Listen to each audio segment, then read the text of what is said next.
Yo yo, what's up, bonjour à tous et bienvenue sur le podcast Cardano français, le seul podcast qui vous donne toute l'information sur votre blockchain préférée. Quentin, aka Mr. Q, sera votre hôte pour toute la durée de l'émission. Mais avant de commencer, laissez-moi vous parler de Crypto Suprême, sponsor numéro 1 du podcast Cardano français. Crypto Suprême est le site internet où vous pouvez vous procurer tous les articles Cardano, Emurgo et IOHK. Que ce soit des vêtements, des pièces de collection ou des articles de bureau, vous trouverez sur le site cryptosupreme.net les meilleurs produits, les meilleurs prix et le meilleur service. Avant que j'oublie, aucune information donnée dans le podcast ne doit être prise comme un incitatif à investir dans le projet Cardano. Il est toujours mieux de faire ses propres recherches avant d'investir dans n'importe quel placement financier. Bonjour à tous et bienvenue sur le podcast Cardano français. Nous sommes à quelques jours de la fin de l'année et pour finir en beauté, quoi de mieux qu'un Shelly Testnet prêt pour nous dès lundi. J'espère que vous allez bien et que vous êtes prêts à staker ou déléguer vos cryptos. Et si vous avez des questions sur le Shelly Testnet ou sur la création d'un stake pool, n'hésitez pas à poser vos questions sur le groupe Telegram Cardano France. C'est là que la communauté francophone se regroupe et que vous pouvez poser toutes vos questions. Nous avons plusieurs admins, plusieurs ambassadeurs et passionnés qui pourront vous conseiller, vous aiguiller et vous référer aux sources fiables sur le projet Cardano. Je vous encourage aussi à documenter tous vos travaux et de les rendre disponibles à la communauté. C'est la manière que nous avons de bâtir une communauté open source pour le projet Cardano. Il est certain que cela prend du temps et que nous ne sommes pas payés pour cela, mais c'est un moyen de donner, de partager et d'être reconnu par la communauté. J'ai beaucoup travaillé pour être reconnu à Québec en faisant des conférences sur la blockchain et je me suis inspiré des présentations de IOHK et de leurs travaux de recherche. J'utilise régulièrement leur documentation pour créer mon contenu et évidemment je cite mes sources, j'échange avec les employés de IOHK et je partage chacun de mes succès sur Twitter, LinkedIn et Facebook.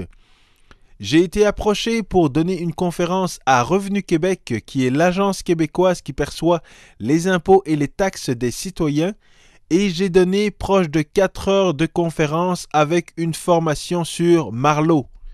C'est une belle reconnaissance que je partage avec Cardano sur les réseaux sociaux et encore une fois, je vous encourage à développer vos connaissances sur la blockchain Cardano, sur Plutus, Marlowe et sur les articles académiques d'IOHK.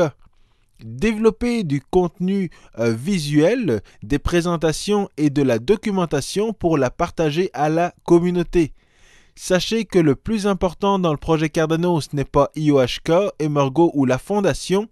Je vous dirais que ce n'est même pas les investisseurs.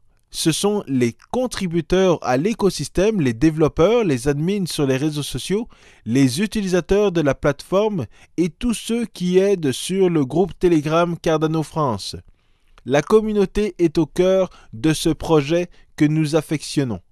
Alors, nous avons eu plusieurs nouvelles sur le projet Cardano dans les dernières semaines avec l'annonce de la fondation Cardano, d'IOHK et de Charles Hoskinson. Pour ce podcast, je vais me concentrer sur le Shelly Testnet. Donc, voici un bref récapitulatif.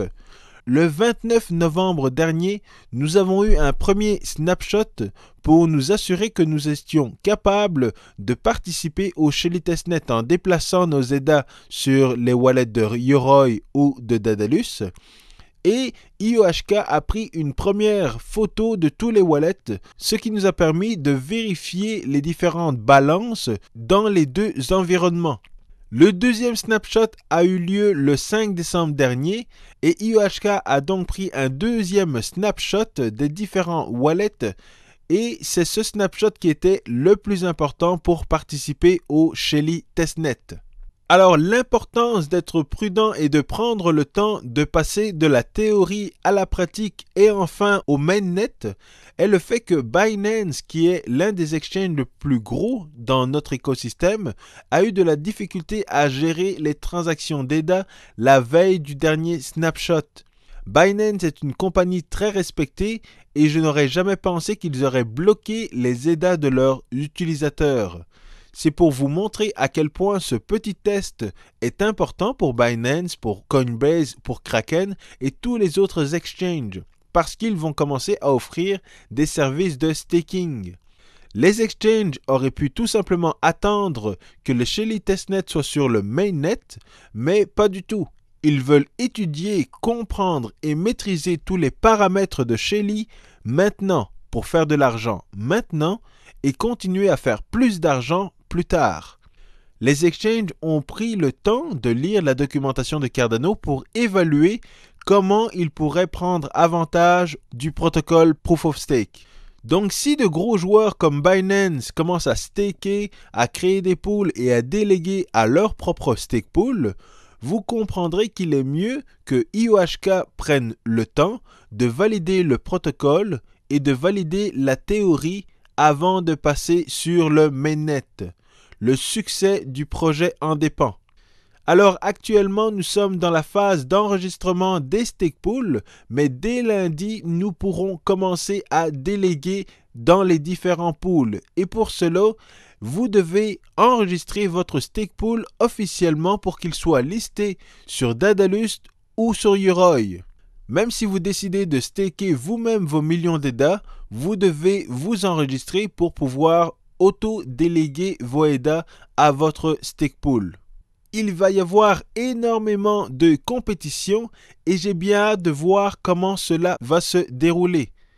Rappelez-vous que vous n'êtes pas obligé de créer un stake pool. Cela demande certaines connaissances et aptitudes en informatique. Je ne vous conseille pas de vous lancer dans l'aventure si vous avez de la difficulté à configurer votre propre routeur. Mais si vous avez du temps et que vous voulez vous y mettre, vous pouvez communiquer avec l'équipe de support sur le groupe Telegram Cardano Stake Pool ou si vous n'êtes pas bilingue, dans le groupe Telegram Cardano France. Pour choisir votre pool, je vous invite à réécouter mon podcast avec tous les conseils pour être prudent lors du choix de votre stake pool. Ce n'est pas un jeu, vous devez être prudent même si nous sommes dans l'environnement de test. Les EDA que vous allez gagner seront des vrais EDA et les scammers seront des vrais scammers. La meilleure façon de ne pas vous faire avoir, c'est de faire vos devoirs. Donc, réécoutez le podcast, lisez les blogs, les articles de IOHK et de PsyComp pour être prêt à faire de l'argent en toute sécurité. Alors, pour la délégation, dès lundi, IOHK et Emurgo vont rendre disponible la nouvelle version de leur wallet, Daedalus et Yoroi. Tous ceux qui ont participé au dernier snapshot vont devoir la télécharger, rentrer leur mot secret pour récupérer dans leur portefeuille les différents EDA qui ont été pris en photo. Alors les gens se demandent également s'il est préférable de déléguer au stake pool de Binance ou au stake pool de Monsieur et Madame Tout-le-Monde. Je me permets de vous encourager de déléguer au stake pool de PsyComp, de Régis, de Claude ou de Johan. Et j'espère que je n'ai oublié personne, parce que l'avantage, c'est que vous connaissez ces gars-là. Ils font partie de la communauté, ils contribuent à faire connaître le projet Cardano, ils investissent du temps parce qu'ils croient dans le projet.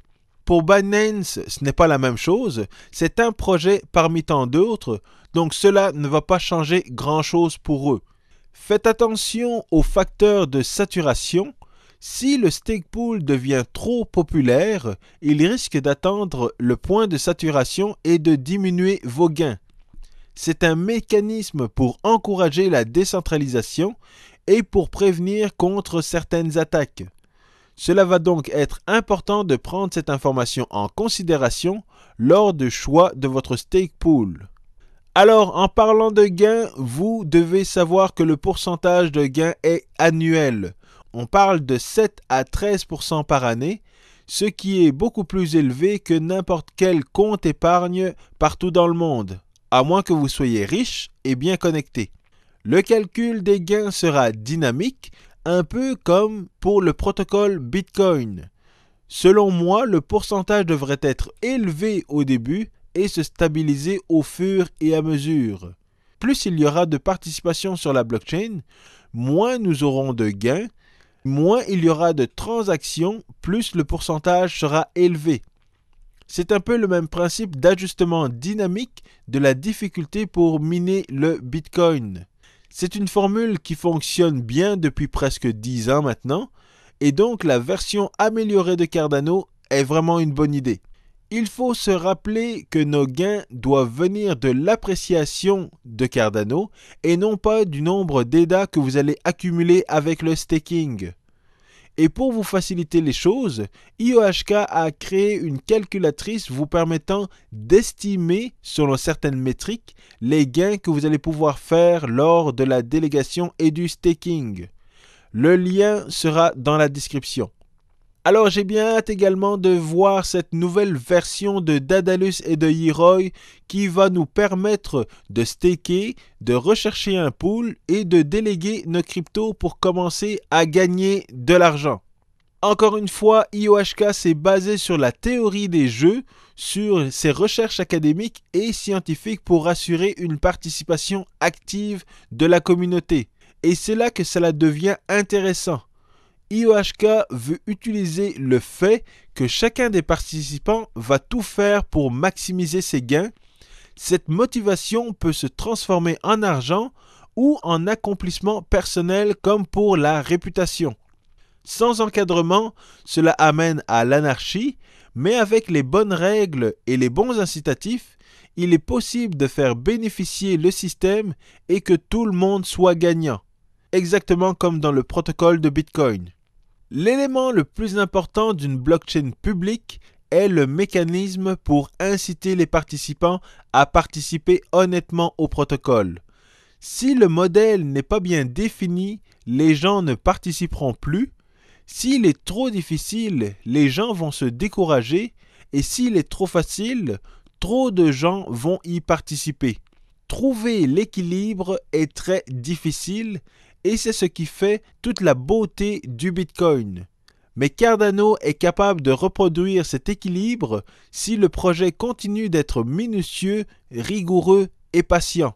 Nous avons tellement d'exemples de compagnies, de villes ou de personnalités qui ont une croissance fulgurante.